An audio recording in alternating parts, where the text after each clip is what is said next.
మీరు చూడబోయే ఈ ప్రాపర్టీ కంచించర్ల బైపాస్ సర్వీస్ రోడ్డు పక్కనే ఉంటుందండి. ఇది హైవే ఫేసు కమర్షియల్ ప్లాట్ అండి. దీనికి ఎదురుగా పరిటాల గ్రామేనండి, ఇల్లు కూడా ఉన్నాయి దీనికి ఎదురుగా. దీనికి బ్యాక్ సైడ్ వచ్చి అమృత ఇంజనీరింగ్ కాలేజీ కూడా ఉందండి దీనికి దగ్గరగా. ఇది హైవే ఫేసు కమర్షియల్ ప్లాట్ అండి, చిన్న బిట్టు, 201 గజం అండి, నార్త్ ఫేసు. ఇది కొలతలు వచ్చి రోడ్డు ఫేసు 41.5, లోతు 43.7 అండి. కమర్షియల్ ప్లాట్ కాబట్టి చిన్నది. ఇది ఓనర్ గారు వచ్చి 10,000కి ఇవ్వటానికి సిద్ధపడుతున్నాడండి.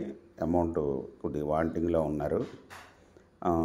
20,10,000 రూపాయలకి ఇవ్వటానికి సిద్ధపడుతున్నాడండి. మీకు ఈ ప్రాపర్టీ వివరాలు డిస్క్రిప్షన్లో ఇవ్వడమైంది. అది చూసి మీకు నచ్చినట్టయితే స్క్రీన్ మీద ఉన్న ఫోన్ నెంబర్కి కాల్ చేయగలరు. మీకు ఈ ప్రాపర్టీ నచ్చినట్టయితే సబ్స్క్రైబ్ చేసుకోండి, లైక్ చేయండి, షేర్ చేయండి, కామెంట్ కూడా చేయండి.